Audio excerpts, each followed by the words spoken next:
Tribunal Constitucional está en sesión, viste la causa rol 2744, requerimiento de inaplicabilidad contra el artículo 22, incisos primero, segundo, quinto y octavo del DFL número 707, Ley sobre cuentas corrientes bancarias y cheques. Tiene la palabra la señorita relatora. Gracias, señor presidente. El requerente, señor don Tomás Jocelyn Holt, ha interpuesto el requerimiento de inaplicabilidad respecto de los preceptos recién citados, a efectos de que este Tribunal Constitucional emita un pronunciamiento de inaplicabilidad para la gestión judicial consistente en el proceso penal simplificado sobre delito de giro doloso de cheques que se sigue en contra del requerente en el cuarto juzgado de garantía de Santiago bajo el RIT 8649-2014. El texto de los preceptos legales cuya inaplicabilidad se solicita es del siguiente tenor. Artículo 22, inciso primero. El librador deberá tener de antemano fondos o créditos disponibles suficientes en cuenta corriente en poder del banco librado. Inciso segundo.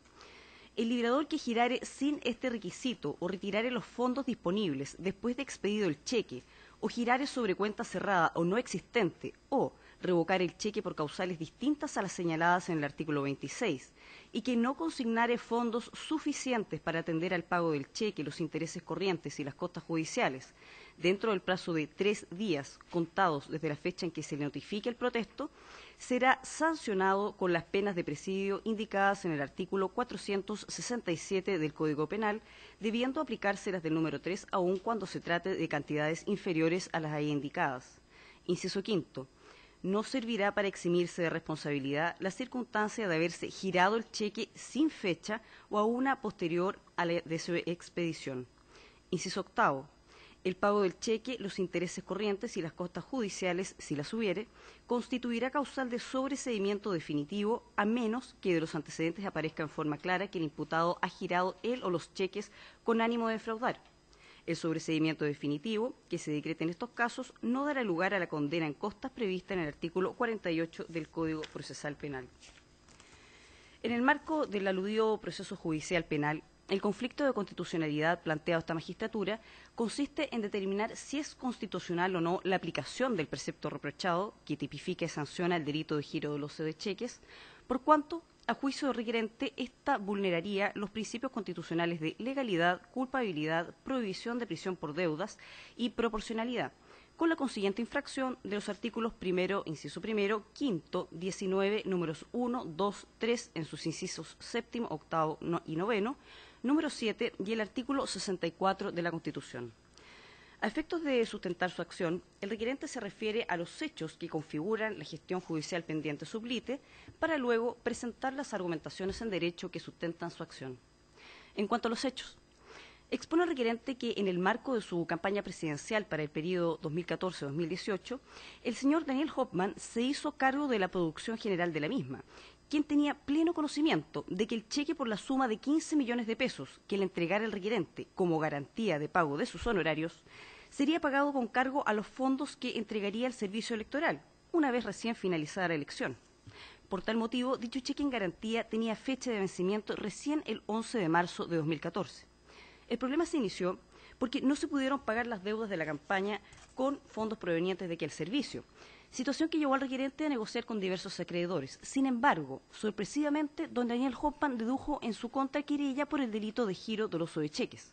El juzgado de garantía declaró admisible la querella solo admitiendo la prueba de cargo y posteriormente fijó audiencia para el juicio oral simplificado, la que se encuentra suspendida por orden de esta magistratura. En cuanto al derecho, luego de referirse a los antecedentes normativos del precepto cuestionado a los que hace mención para sustentar su requerimiento, el actor argumenta acerca de los siguientes 4 vicios de constitucionalidad. Primero, vulneración del principio de legalidad penal, infracción de los artículos 64 y 19, número 3, incisos octavo y noveno constitucionales. Precisa el requerente que este principio se vulnera específicamente por los incisos primero y cuarto del impugnado artículo 22. Lo anterior, ya que no es una ley propiamente tal, esto es, la emanada del Parlamento de conformidad al proceso nomogenético establecido en la Constitución, sino que un simple decreto con fuerza de ley, el que establece la conducta punible, su sanción, excluyendo además el dolo como elemento sustancial del tipo. Lo anterior, como es sabido, está vedado constitucionalmente, pues de conformidad al artículo 64 constitucional, los decretos con fuerza de ley no pueden regular materias referidas a las garantías fundamentales. Y, en la especie, el artículo 19, número 3, establece como derecho fundamental que el hecho constitutivo del delito y su pena solo pueden ser establecidos por el legislador. A su vez, también se infringiría el artículo 9 del Pacto Internacional de Derechos Políticos y Civiles, que también recoge este principio. Segunda infracción, vulneración del principio de culpabilidad penal, violación del inciso séptimo del número 3 del artículo 19 en relación con el artículo 1 de la Constitución. En la especie, todos los incisos reprochados del artículo 22 contravienen este principio en examen desde el momento en que establecen un estatuto de responsabilidad objetiva que contraviene el mandato constitucional de prohibición de presumir de derecho la responsabilidad penal. Lo anterior en lo medular, pues permiten que se sancione con penas del delito doloso de estafa y otras defraudaciones a cualquier girador de un cheque por ausencia de fondos, y por lo tanto un hecho que puede ser ejecutado sin dolo o alguna otra intención, tal como ocurrió en la especie, pues se giró un cheque simplemente para garantizar obligaciones de carácter civil futuras. Tercero, vulneración del principio de prohibición de prisión por deudas, infracción al artículo 19, número 1 y número 7 de la Constitución, en relación con el artículo 5 de la misma y de diversos pactos internacionales. Aduce el requerente que este principio, reconocido implícitamente en la Constitución y consagrado en forma expresa en los artículos 11 del Pacto Internacional de Derechos Civiles y Políticos y el artículo 7.7 de la Convención Americana de Derechos Humanos, como bien ya ha precisado el Tribunal Constitucional, supone que no procede la prisión en el caso de no pago de deudas que surgen de la contratación entre privados. En la especie, los incisos primero y segundo del artículo 22 reprochado disponen la aplicación de una sanción privativa de libertad, pero supeditada al cumplimiento de la deuda claramente de carácter civil, toda vez que emanó de un contrato de prestación de servicios en virtud del cual se giró un cheque en garantía como fuera indicado. Cuarto, vulneración del principio de proporcionalidad de delitos y penas, infracción al artículo 19, números 2 y 3, en relación con el artículo 5 de la Constitución. Específicamente, en síntesis, se vulnera este principio toda vez que la intervención punitiva no da cumplimiento a los principios de idoneidad, necesidad y proporcionalidad en sentido estricto. Primero, la pena no resulta idónea para satisfacer el interés jurídico del acreedor de la obligación, al no garantizarse el cumplimiento de la deuda con la sanción penal. Segundo, la medida no resulta necesaria, toda vez que existen múltiples herramientas establecidas por el legislador para lograr dicho cumplimiento, que no son tan limitativas de derechos. Y tercero, la imposición de una pena de privación de libertad no es proporcional si se atiende a la naturaleza contractual de la deuda cuyo no pago se sanciona, más aún si se castiga una conducta desprovista de todo dolo con una pena para un delito doloso. No se formularon observaciones al requerimiento, señor presidente, y es cuanto puedo relatar. Muy bien. Por la parte requerente, entonces, alega el abogado Cristian de Feudis por 30 minutos. Tiene la palabra. Gracias, señor presidente. Con la venia de este excelentísimo Tribunal Constitucional, vengo en alegar requerimiento de inaplicabilidad por inconstitucionalidad en representación de don Tomás Jocelyn Holt Letelier, acusado actualmente en juicio y en procedimiento simplificado por delito de acción penal privada en la causa seguida ante el cuarto juzgado de garantía en los RIT 8649-2014, solicitando derechamente, su señoría, que tenga bien acoger este requerimiento y declarar la inaplicabilidad en el caso concreto de los preceptos legales contenidos en los incisos primero, segundo, quinto y octavo del artículo 22 del decreto con fuerza de ley 707, que fija el texto refundido y sistematizado de la Ley de Cuentas Corrientes Bancarias y Cheques, en razón a una vulneración grave de los principios y garantías fundamentales contenidos en el artículo primero, quinto, inciso segundo, 19, número 1, 2, 3 y 7 de nuestra Carta Fundamental, por las razones y fundamentos que paso a exponer en el presente alegato. Vuestra Señoría Excelentísima, quiero hacer presente que esta parte entregó una minuta del alegato que es bastante más extensa y que por tiempo está mucho más desarrollada la idea y los fundamentos del requerimiento en esa minuta, pero por razones de tiempo tendré que sintetizarlas con las ideas esenciales que, vuelvo a reiterar, están contenidas en la minuta que entregó esta parte requerente. a objeto de, y con el fin de clarificar la idea, y para tener un mejor orden en mi exposición, su señoría, dividí el presente alegato en 3 partes, en 3 capítulos. Un primer capítulo que está referido específicamente a una breve exposición de los antecedentes relevantes del caso concreto, que si bien ya fueron debidamente señalados en la relación y muy bien señalados en la relación, hay algunos puntos relevantes de esos antecedentes que fijan el marco fáctico del caso, que son relevantes para el conocimiento de este excelentísimo tribunal. En ese mismo apartado y en ese mismo capítulo haré una breve mención al concepto de cheque, a las tipologías de cheque, cómo está recogido en nuestra legislación y cuál es el tratamiento que se da a las conductas por el cual fue querellado mi representado en las distintas legislaciones comparadas y en las legislaciones de derecho continental. El segundo capítulo me referiré precisamente a la reseña histórica del tipo penal del injusto contenido en el artículo 22 del DFL 707, su estructura, el tipo esencial, tomando en cuenta las resoluciones de este tribunal, del contenido esencial de la conducta delictiva, y el déficit normativo que lleva aparejado el problema de constitucionalidad, el vicio de constitucionalidad por su aplicación al caso concreto, concluyendo en ese segundo capítulo efectivamente que la aplicación del estatuto contenido de los preceptos legales del artículo 22 configura un estatuto de responsabilidad penal objetiva, que en desmedro de la culpabilidad. Y finalmente el capítulo tercero haré una mención expresa y sucinta, porque ya está desarrollado en el requerimiento el análisis de qué forma, en concreto, los preceptos legales invocados del artículo 22 del DFL 707 producen por su aplicación, en este caso, una vulneración y afectación a las garantías fundamentales invocadas en los artículos ya señalados. Y en especial, cómo afectan el principio de reserva legal, el mandato de determinación, el principio de culpabilidad penal en materia constitucional, el principio de proporcionalidad en sus 3 variantes y la proscripción de la prisión por deuda, entendida como una derivación de la garantía y el principio de dignidad humana. Esas son las 3 partes en que tengo estructurado el presente alegato, su señoría. Ahora bien, entrando al primer capítulo que referí sobre cuáles son estos antecedentes relevantes que fijan el marco fáctico en que la gestión pendiente incide para este requerimiento. Su señoría, mi representado, ha sido acusado con fecha 29 de octubre de 2014 como autor de un giro doloso de cheques, en un procedimiento simplificado, que es un procedimiento especial de acción penal privada, seguido ante el 4º Juzgado de Garantía, y se encuentra programada una audiencia de juicio donde va a tener una aplicación decisoria y relevante el artículo 22 y los preceptos legales invocados de ese artículo para resolver esa gestión pendiente. Y una aplicación que en forma casi automática y directa va a repercutir seguramente, su señoría, si es aplicado los preceptos legales del artículo 22, en una condena con presidio menor hasta su grado máximo por el monto del giro del cheque y con posibilidad de una pena aflictiva con afectación de derechos políticos como autor de un delito de giro de cheque sin fondo.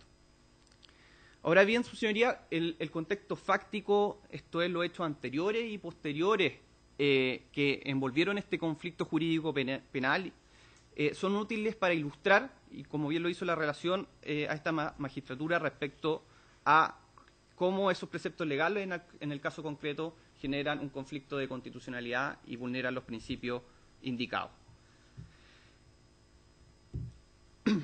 Su señoría, excelentísima, la gestión pendiente y que motivó la presentación de la querella criminal por giro doloso de cheque se enmarcó en una relación contractual previa entre las partes, entre la parte querellante y el requiriente en esta causa que represento, a propósito de la puesta en marcha de su campaña presidencial el año 2013. En esa relación contractual, mi representado contrató los servicios del querellante, el señor Daniel Hoffman, para que se hiciera cargo de la producción general y la puesta en escena de la candidatura presidencial ante el CERVEL, ante la franja electoral y ante los diversos medios de difusión. Es en ese contexto en que mi representado confió la administración total y general de la campaña y la candidatura presidencial al señor Hoffman, y quien, con conocimiento de los recursos que disponía mi representado y la situación patrimonial de ese momento, su señoría, estaba en conocimiento y decidió llevar adelante su prestación de servicio en el marco de esta relación contractual. Sabía expresamente, su señoría, que la candidatura se financiaría con el retorno de los dineros obtenidos por los votos, por los votos obtenidos en el CERVEL, y, no obstante eso, exigió en el mes de octubre que el pago de estas prestaciones, el cumplimiento de las prestaciones emanadas del contrato honorario, fuera garantizado por un cheque de garantía, que es el cheque que está en la gestión pendiente de 15 millones de pesos. Cheque que fue entregado al beneficiario en octubre de 2013, pero en garantía y postdatado con una fecha para marzo de 2014, fecha que se cumplió y se inició los procesos de protesto y la acción penal, y el querellante decidió irse por la acción penal en vez de la acción civil correspondiente que establece la materia. Si bien en el escrito de admisibilidad, y que van a ser algunos de los argumentos que adelanto que podría señalar el señor querellante, el representante del querellante en esta causa, indicó que y desconoció en ese escrito de admisibilidad la existencia de esta situación. Señaló en ese escrito que dicha relación contractual no estaba acreditada en la gestión pendiente y por lo tanto no podría servir de base fáctica para argumentar el presente requerimiento. Pero, si su señoría, hay dos cuestiones de hecho, y en esto voy a ser bien breve, que dan cuenta de que el marco fáctico de la relación que motivó el giro del cheque se dio en condición de un cheque postdatado en garantía de cumplimiento de obligaciones, y además es algo que reconoció la propia resolución del Tribunal de Garantía en la audiencia de preparación, que quedó suspendido el juicio por aplicación de esta norma y la invocación del requerimiento. Esa resolución también fue acompañada al presente requerimiento y dan cuenta de que sí es efectiva el marco fáctico en que se aplica la norma al caso concreto. Así, su señoría, con fecha 8 de octubre de 2014, el señor Hoffman, en una entrevista publicada en la revista Caras, titulada La deuda política de Jocelyn Holt, indicó literalmente que conoció a mi representado porque le armó su fiesta de matrimonio, pero que no tuvo contacto hasta él cuando fue contactado por la campaña. Él quedó de pagarnos, dice textualmente, contra la devolución del CERVEL, pero cuando se acabó la plata para la producción me retiré y le pedí el contrato y los cheques para asegurarme de que se haría responsable. ¿Responsable de qué? Del cumplimiento de sus obligaciones en que le fue depositada el cargo de administrador de la campaña. En tal sentido, ese es un hecho público en una revista de circulación nacional que da cuenta de que el cheque fue girado en condición de garantía de obligaciones contractuales. Además, su señoría, la resolución del cuarto juzgado de garantía indicó respecto a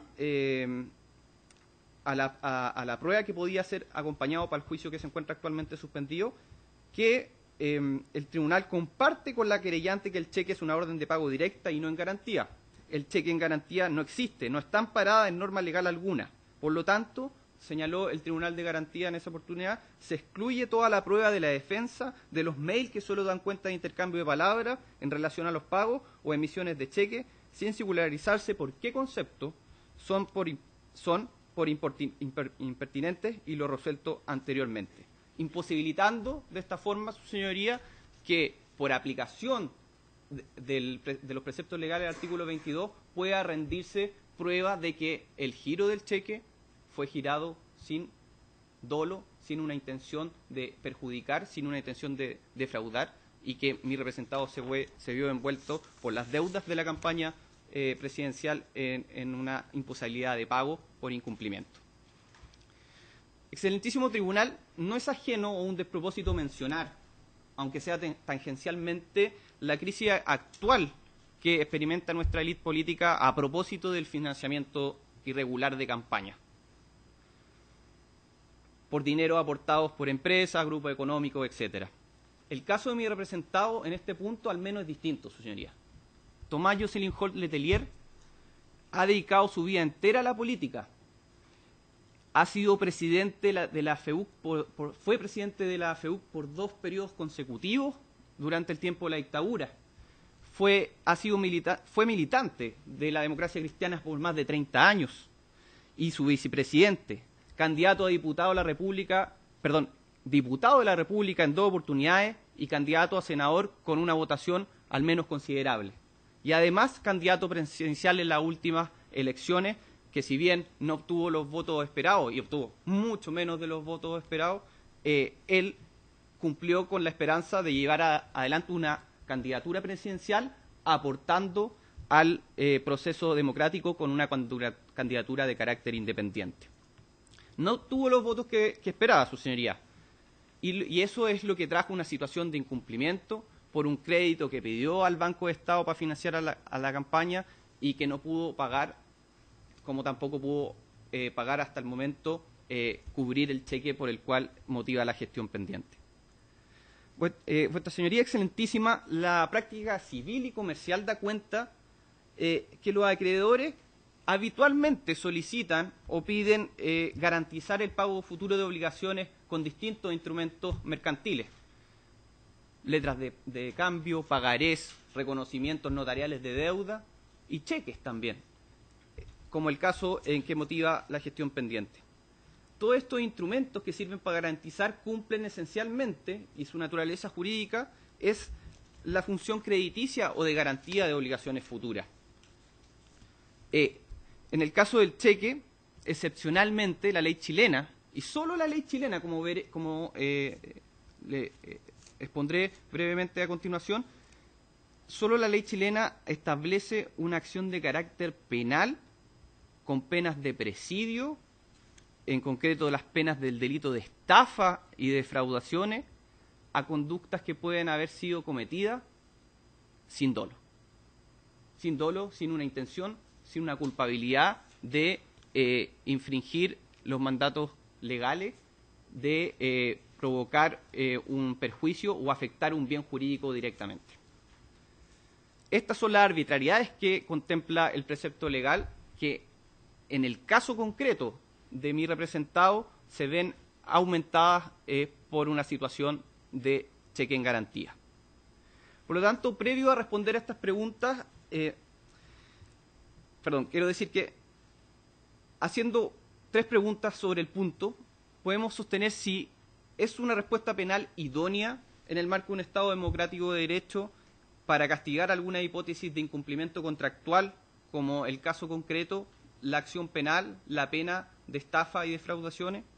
¿Es admisible a la luz de nuestra Constitución que el Estado, por medio de un procedimiento judicial de acción penal privada, aplique penas que pueden llegar hasta 5 años con pérdida de derechos políticos a situaciones en que no ha mediado fraude, engaño o dolo, su señoría? ¿Es proporcional? ¿Es necesario? ¿Es razonable frente a un incumplimiento de una obligación? Y finalmente, ¿es legítimo democráticamente que la aplicación de una norma penal con serios déficits constitucionales, vuestra señoría excelentísima, permita al juzgador, al intérprete, al aplicador de la norma, subsumirla en hipótesis que son cometidas sin juicio de reprochabilidad, sin culpabilidad o sin dolo? Antes de responder esas preguntas que son motivo de las distintas infracciones invocadas en el requerimiento, vuestra señoría excelentísima, quiero hacer una breve mención al concepto de cheque. Existen numerosas definiciones en torno al cheque, tanto doctrinarias como legales. Algunas de ellas ha definido al cheque como un título de crédito que contiene una orden de pago dirigida a un banco, o bien simplemente como una orden de pago, mandato emitido por un liberador a un banco para pagar al beneficiario. Nuestro artículo 10, vuestra señoría excelentísima, establece el artículo 10 del decreto con fuerza de ley 707, que el cheque es una orden escrita y girada contra un banco para que éste pague a su presentación el todo o parte de los fondos que el liberador pueda, y ahí dice la frase, su señoría, pueda disponer en cuenta corriente. Y si no puede disponer de esos fondos en su cuenta corriente por un hecho de negligencia, un hecho sin intención, también se puede aplicar la norma. El tema es que el tipo penal del artículo 22 está redactado en términos tan amplios y vagos que la hipótesis en la cual se encuentra subsumida la gestión pendiente es claramente posible que se le aplique una pena a una conducta carente de reprochabilidad, y eso es por el déficit normativo que presentan los preceptos legales del artículo 22. La doctrina también identifica distintos tipos de cheque. Habla del cheque pago, cuya finalidad es hacer la transferencia de una suma de dinero; el cheque mandato, que es el cheque en virtud del cual el propio librador es el beneficiario, o sea, cuando uno saca un cheque para retirar fondos de la propia cuenta; y el cheque en garantía, que surge de la práctica, la doctrina dice que surge de la práctica comercial, y en la que debe intervenir un pago que no puede efectuarse de inmediato, pero que el librador promete cubrirlo en el futuro. Si bien el cheque en garantía no está contemplado expresamente en nuestra ley de cheques, en el DFL 707, la doctrina y la jurisprudencia han dado patente de su existencia legal como un medio eficaz de caucionar el cumplimiento de una obligación. Ha sido reconocido el cheque en garantía por la Corte Suprema y ha sido reconocido por los distintos tratadistas, entre ellos don Hernán Silva Silva y el tratadista Vázquez, que son los principales tratados que hacen mención respecto al cheque. Este tipo de cheque no tiene protección penal, señala la doctrina, ni patente de legalidad, pero existe en la práctica. Y ese tipo de cheque, o sea, ese giro con la intención de pagar en un futuro para garantizar obligaciones contractuales, por la redacción de los preceptos legales del artículo 22, implica que pueda ser sancionado criminalmente. ¿Cuál es la situación en el derecho comparado y en nuestras legislaciones vecinas, vuestro excelentísimo tribunal? En el caso de Inglaterra, el Reino Unido, la Bill of Exchange de 1882 no sanciona criminalmente el giro de cheque sin fondos. La sanción frente a un dishonored check, que es el cheque deshonrado, por decirlo así, es que el librador entra a un registro, a un consumer reporting, que es el registro de consumidores morosos, y la reparación de los perjuicios ocasionados. No se establecen penas de prisión. En el caso de Estados Unidos de Norteamérica, excelentísimo tribunal, si bien depende de cada estado, el Uniform Commercial Code establece que los cheques sin fondo, al ser procesados, hacen incurrir en multas, y en ciertos casos hay normas que criminalizan los cheques, pero cuando están en el marco de engaños, fraude, materias de estafas. En el caso de España, excelentísimo tribunal, la ley 19 de 1985 también establece que la sanción por el cheque sin provisión de fondo es del 10 al 100% del importe, y la indemnización de los daños y perjuicios. No consagra acción penal respecto a un cheque sin fondo. La legislación mexicana en el mismo sentido. El Código Penal colombiano establece acción penal, ¿sí? Y establece una pena que incurrirá en un cheque sin fondo de prisión de 1 a 3 años. Pero la misma norma establece una exhibición de responsabilidad al decir que la emisión o transferencia de cheque postdatado o entregado en garantía no da lugar a acción penal. Lo establece el propio legislador colombiano. Perú, en el mismo sentido, hay acción penal cuando se acreditan todos los elementos de la estafa. Si no se acreditan esos elementos, el cheque no tiene acción penal. Italia, el mismo sentido. Incluso Rusia, su señoría. En Rusia, el Código Penal ruso, en el artículo 169, sanciona a quien libre un cheque a sabiendas, o sea, con malicia o dolo de que no podrá ser pagado. Se exige acreditar una intención dolosa en la comisión del delito. En todas estas legislaciones, en definitiva, su señoría, o no se sanciona criminalmente el giro de cheque sin fondo, o se exige para su sanción que se acredite por parte del acusador los elementos del engaño o del fraude. Incluso se ponen excepciones, como el caso colombiano del cheque en garantía. En mérito del tiempo, su señoría, entraré brevemente al segundo capítulo de mi exposición, refería a una breve reseña histórica del injusto contemplado en el artículo 22 del decreto con fuerza de ley 707 y cómo ese injusto presenta un déficit normativo que produce el conflicto de constitucionalidad por una responsabilidad penal objetiva. A diferencia de lo indicado en el escrito de el querellante, en el escrito de inadmisibilidad del recurso, que cita el rol 7776, el delito de giro doloso de cheque no ha tenido una única redacción en nuestra legislación chilena, ha tenido modificaciones. Y esta modificación es sustancial, su señoría, para el caso concreto. La primera consagración del injusto penal de giro doloso de cheque fue realizada en la ley 3.845 de 1922. En esa ley, su señoría, si me permite citar textualmente, establecía el artículo 22 que el librador deberá tener de antemano fondos disponibles suficientes en poder del librado. El que girare sin este requisito será responsable de los perjuicios irrogados al tenedor. Esa es la sanción. Coma, dice, y en caso de dolo, por lo tanto, implica que el acusador debe acreditar un dolo, será castigado como reo de estafa. Establece algunas presunciones legales posteriormente que pueden y permiten al imputado otorgar prueba en contrario, cosa que no ha ocurrido y se ha imposibilitado por la redacción de la norma en el caso del aplicador concreto del cuarto juzgado de garantía. Y en definitiva, ese fue el origen de por qué el cheque se llamaba giro doloso de cheque, que exigía el elemento volitivo consustancial al dolo.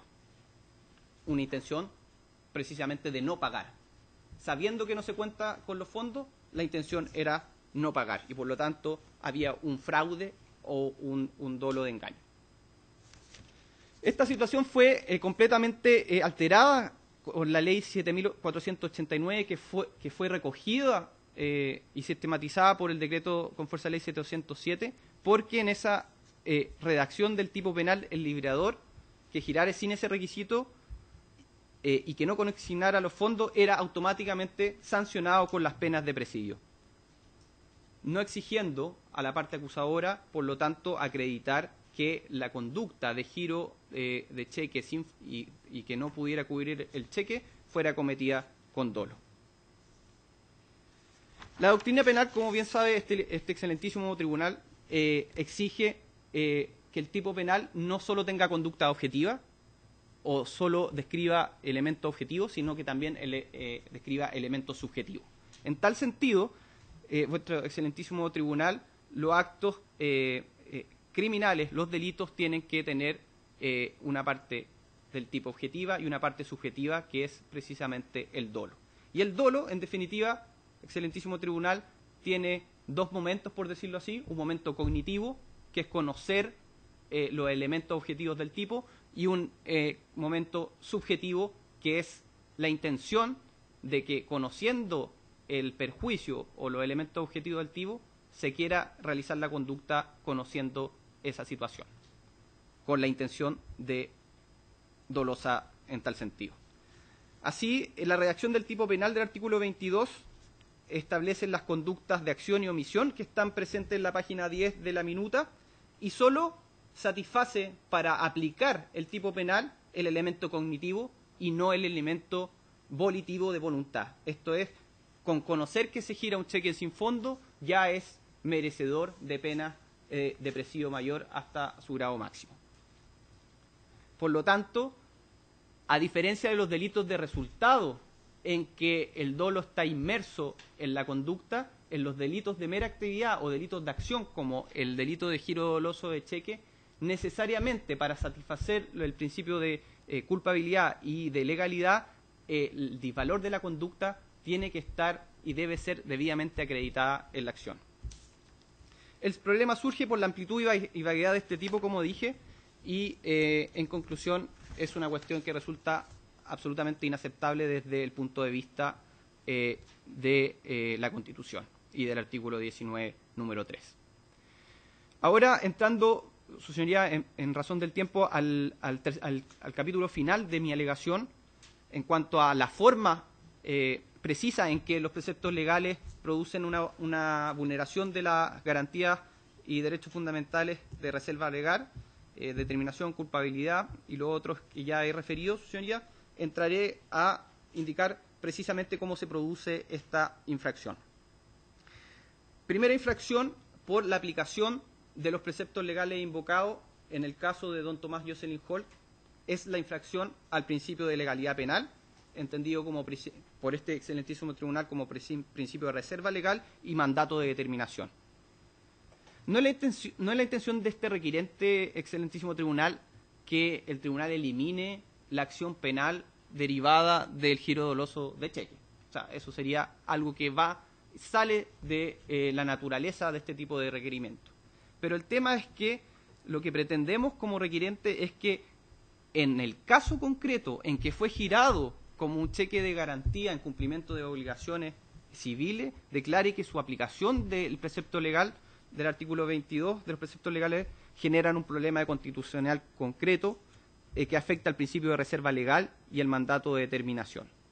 No entraré a la discusión ya resuelta por este excelentísimo tribunal de que si es legítimo o no que una norma penal que limita derechos fundamentales esté contenido en un decreto con fuerza de ley, porque es una cuestión que ya ha sido resuelta en el tribunal en el sentido de que si es que la norma penal recogida en el decreto con fuerza de ley ya fue contemplada en una ley del Parlamento anteriormente, sin modificaciones, eventualmente no afectaría en tal sentido el principio de legalidad. Pero sí el principio de legalidad entendido como que solo la ley puede determinar qué conductas son sancionables penalmente y solo la ley debe, para sancionar penalmente, determinar precisamente la conducta. En el fallo de este excelentísimo tribunal, Rol 286 de 1999, a propósito del proyecto de ley de delitos que aumentaba la facultad de la Fiscalía Nacional Económica y delitos colusorios, este excelentísimo tribunal, su señoría, resolvió al respecto que la vaguedad e imprecisión con que se encuentra redactado el precepto no se compadece en forma alguna con el principio de certeza jurídica que inspiró al constituyente al disponer la exigencia de tipificar las figuras delictivas. Y por el contrario, indicó en esa resolución este excelentísimo tribunal, abre un peligroso espacio al subjetivismo para el intérprete de la norma, como el caso de la gestión pendiente por la cual solicitamos la inaplicabilidad. La descripción del delito que se hace sin ninguna otra exigencia o complementación permite que cualquier conducta pueda ser calificada como suficiente para configurar el delito que se propone establecer. Eso es lo que señaló este excelentísimo tribunal en dicha sentencia. Asimismo, desde el rol 24 de 1984-1985, este excelentísimo tribunal ha establecido los elementos básicos y el núcleo esencial del comportamiento delictivo, estableciendo que en los delitos se exigen los elementos objetivos y subjetivos del tipo, por lo tanto se exige que no se exima al acusador de la exigencia de acreditar el dolo.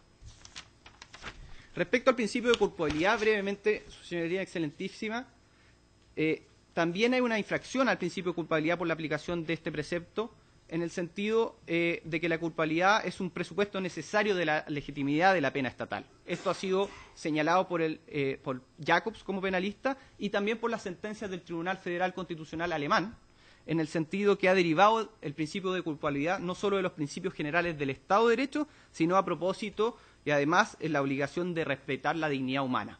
La dignidad humana, si no es respetada en el juicio de reprochabilidad, genera un problema de constitucionalidad según el Tribunal Constitucional alemán.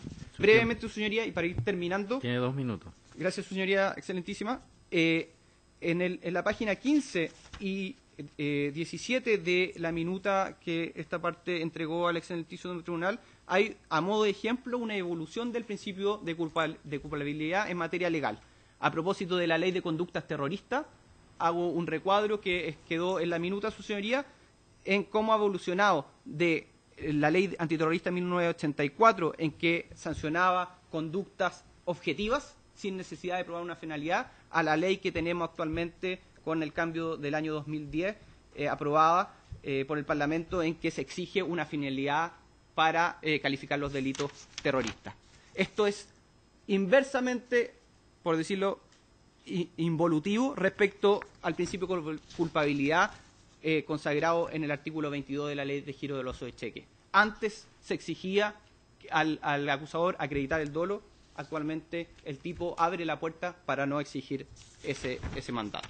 Respecto a la infracción del principio de proporcionalidad, ya fue expuesta detalladamente en el requerimiento por la relación y está contenida en la minuta en cuanto afecta la proporcionalidad en sus tres subprincipios: mandato de idoneidad, necesidad y proporcionalidad en sentido estricto, porque es una pena absolutamente desproporcionada, una conducta que es cometida sin culpabilidad.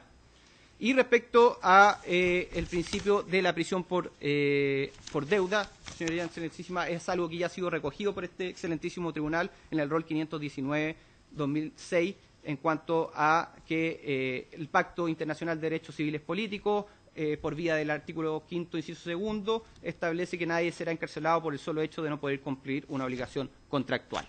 Su señoría, termino este legato diciendo a este excelentísimo tribunal que es del caso mencionar entre nosotros, que somos ciudadanos, madres y padres de familias, excelentísimo tribunal, que la exigencia que habitualmente realizan algunos establecimientos educacionales, por ejemplo, para garantizar el pago de las prestaciones educacionales, en muchos casos los colegios o universidades exigen documentar o dar garantía del cumplimiento de estas prestaciones a través de cheques. ¿Estamos nosotros girando cheques en forma delictiva en el caso de que no podamos cubrirlos por un negocio, por una situación de insolvencia que venga en el futuro?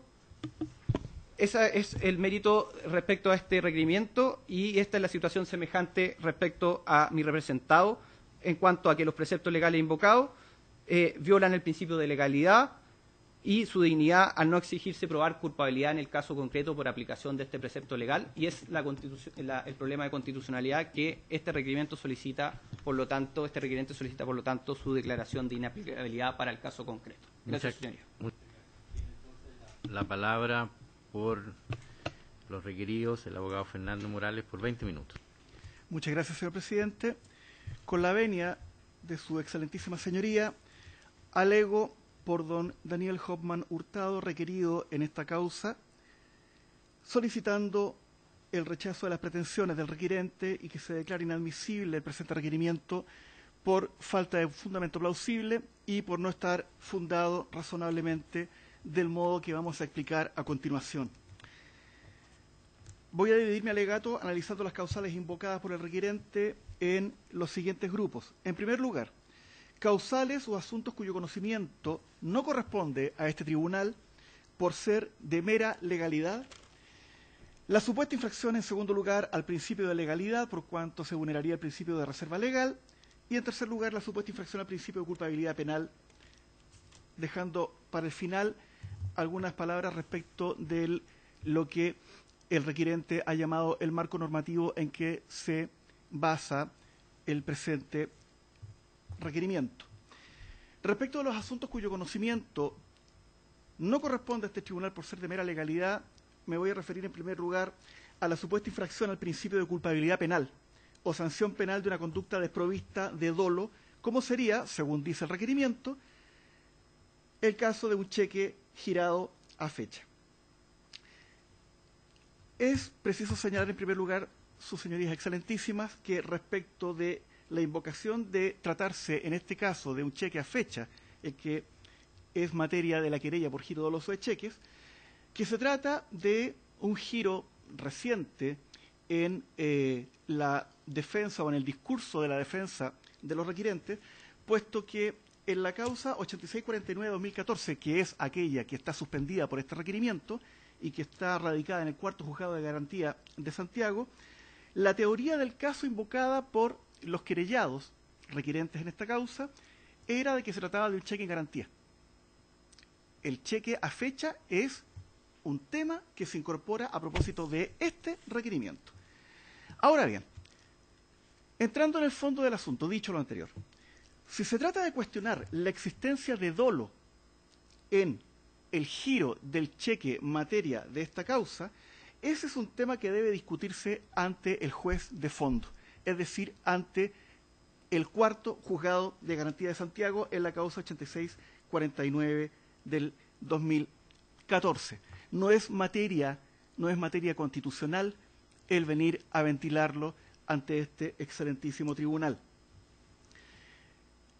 El segundo asunto cuyo conocimiento no corresponde a este tribunal, por ser también de mera legalidad, dice relación con la supuesta violación del principio de proporcionalidad entre el delito y la respectiva sanción penal. Es necesario señalar, señoría, que para estos efectos habría sido necesario, en primer lugar, acreditar ante el tribunal de fondo, reiteramos, la ausencia de dolo en el giro del documento y, en segundo lugar, probar lo que se ha señalado reiteradamente en el alegato de mi colega contrario, es decir, que estamos frente a un mero incumplimiento contractual y no frente a una acción fraudulenta en el giro del documento. Pero lo cierto es que el giro doloso de cheques en la normativa cuya inaplicabilidad se ha solicitado ante este excelentísimo tribunal, estamos hablando de una acción fraudulenta tipificada como delito en una norma extravagante, efectivamente, que está fuera del Código Penal, pero que constituye una variante de la estafa. Y por la misma razón, el artículo 22, al fijar la sanción de dicha conducta típica, se remite al artículo 467 del Código Penal, que es el artículo que sanciona la estafa. Y no podemos hablar de falta de proporcionalidad si el artículo 467 del Código Penal, que efectivamente sanciona las estafas, establece 3 tramos de sanción dependiendo del monto de lo defraudado. Por lo tanto, no vemos en este caso garantía constitucional alguna que haya sido vulnerada y además que amerite ser conocida por esta excelentísima sala de pleno. Segundo grupo de causales a las que me voy a referir. La supuesta infracción al principio de legalidad por cuanto se vulneraría el principio de reserva legal de principios y penas.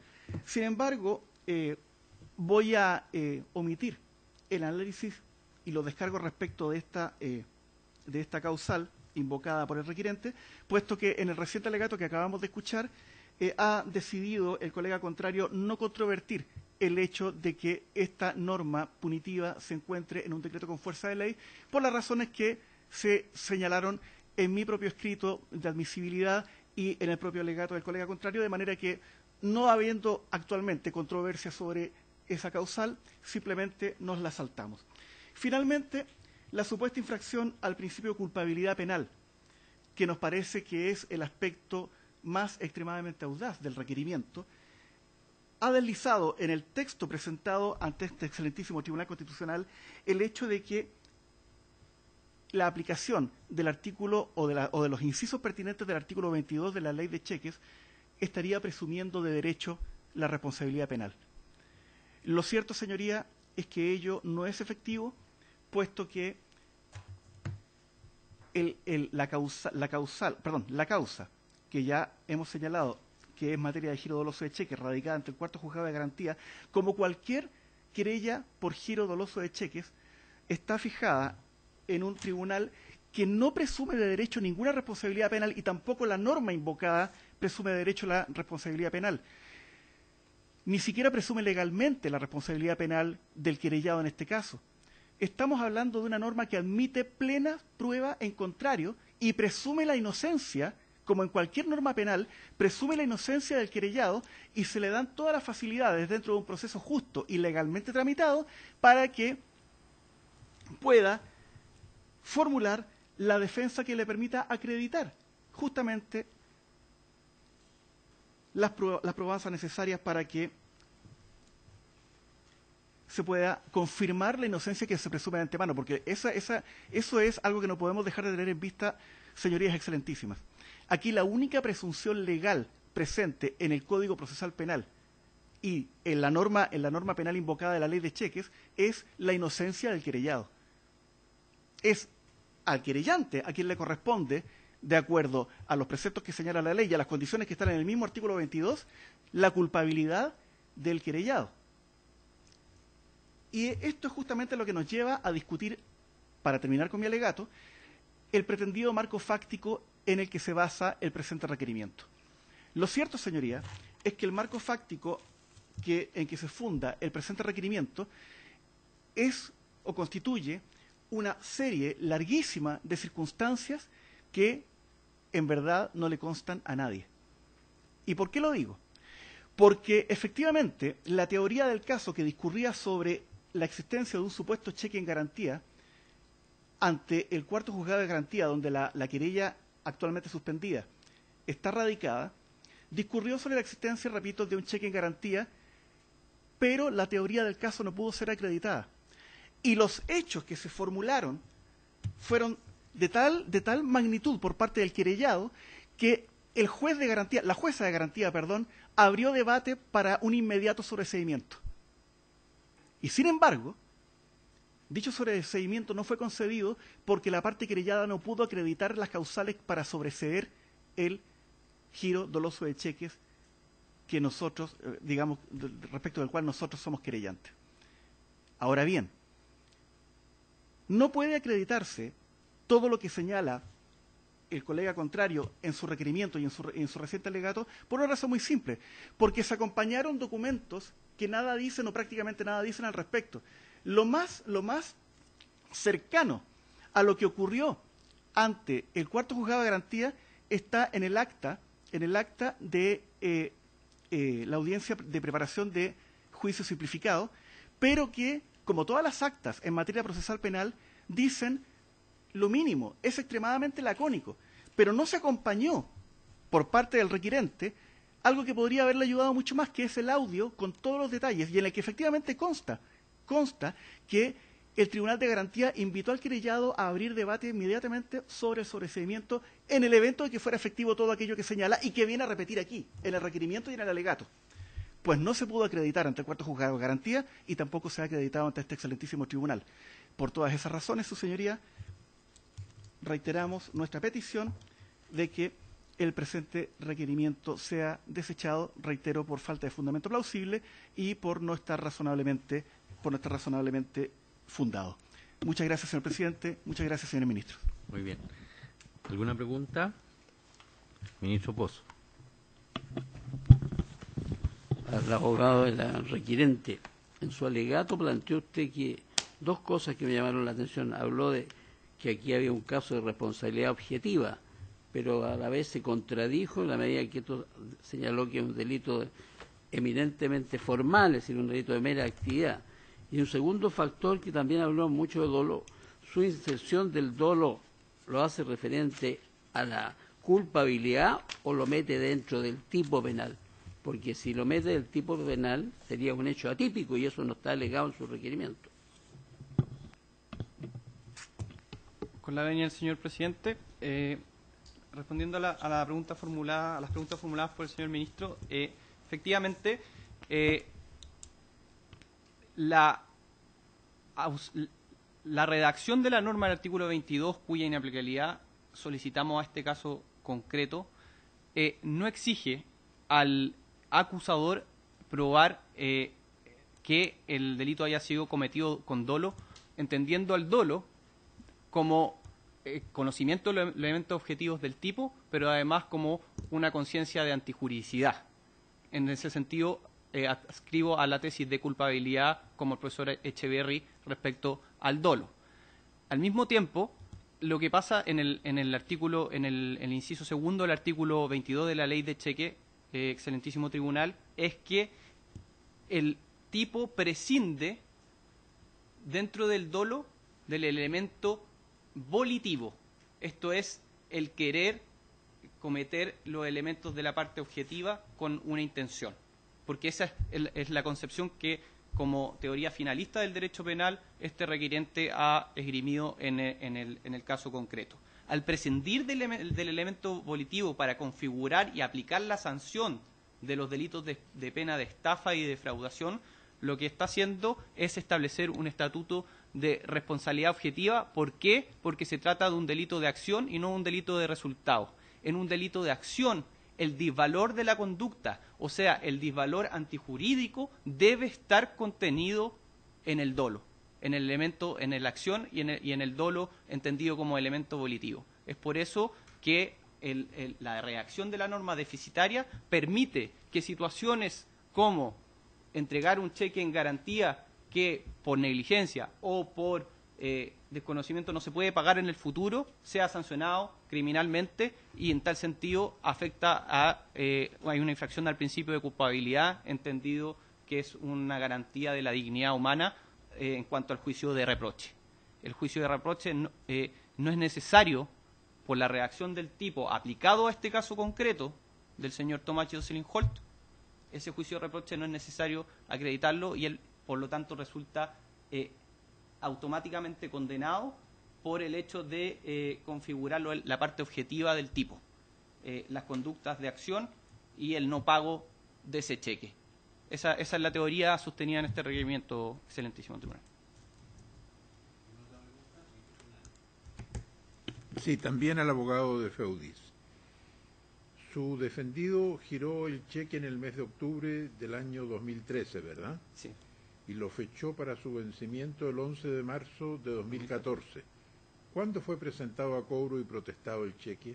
Fue presentado a cobro y protestado posterior al 11 de marzo del 2014. Entiendo que ahí se iniciaron unas tratativas para que le devolvieran a mi representado el cheque en garantía y él firmaba un pagaré nuevo y ante la renuencia del querellante se protestó el cheque, creo que en el mes de agosto, o antes del mes de agosto, que es la fecha, en agosto, la fecha de la presentación de la querella. En la audiencia de conciliación, como lo ha mencionado el requiriente en el cuarto juzgado de garantía, mi representado también intentó llegar a una conciliación pagando casi el 80% de la deuda de ese cheque. La parte requiriente no quiso aceptarlo, el tribunal aceptó la interpretación de la norma en el sentido de que el cheque garantía no importa, porque si está girado y protestado y no pagado, se aplica el artículo 22 y por lo tanto impidió porque todavía no se ha aprobado esto, no es que se haya rendido prueba, porque eso ya no sería decisorialitis para este recurso. En el juicio es donde se rinde prueba. Y el tribunal no permitió rendir prueba a la defensa para acreditar su ausencia de dolo porque la norma, la interpretación que dio de la norma no lo permite. Ese es el punto, excelentísimo tribunal.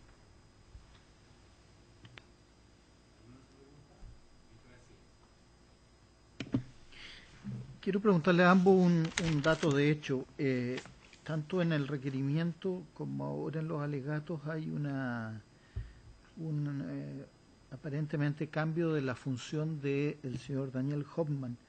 ¿Él era coordinador general de la campaña del señor Jocelyn Holt o administrador de la campaña, administrador electoral para los efectos de la ley de gasto electoral? A ambos, porque...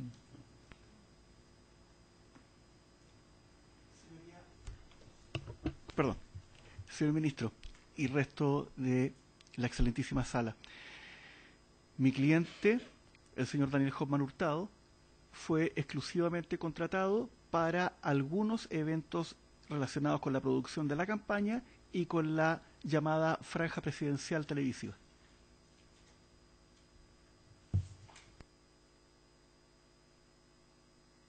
Si me permite, con la venia del señor presidente. Efectivamente, ante la pregunta del señor ministro García, el señor Daniel Hoffman, en su entrevista, que está citada literalmente por el periodista de la revista Cara, de 8 de octubre de 2014, señoría, establece que él fue contratado para la producción de la campaña y en tal sentido, él, a la pregunta del señor ministro García, él fue administrador general de campaña. Esto significaba que con los recursos que tenía mi representado, tenía que gestionar la franja electoral, la difusión de medios, la presentación de la campaña en el CERVEL y toda la administración general de los gastos. En tal sentido, para efectos de la ley electoral, entiendo que desconozco cuál es la figura, pero no era un coordinador, sino que era administrador general de la campaña, y conocía los recursos, y en ese contexto en que se da en 2013 la relación de trabajo conjunto, por una relación previa que tenían ambos y un conocimiento previo, y siempre, como dice acá la entrevista del señor Hoffman, literalmente él quedó de pagarnos contra la devolución del CERVEL en enero o en febrero, pero cuando se acabó la plata le pedí el contrato y los cheques para asegurarme de que sería responsable del incumplimiento. Eso es, excelentísimo tribunal. Al abogado del requerido, ¿cuál es la pena que en el requerimiento del juicio simplificado están pidiendo? ¿Qué pena concreta?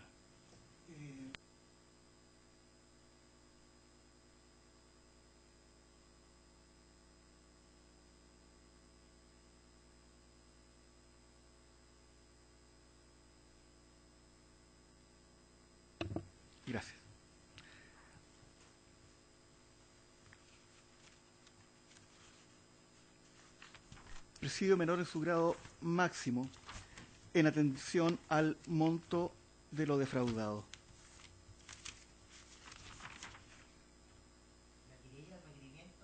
La querella criminal, señoría.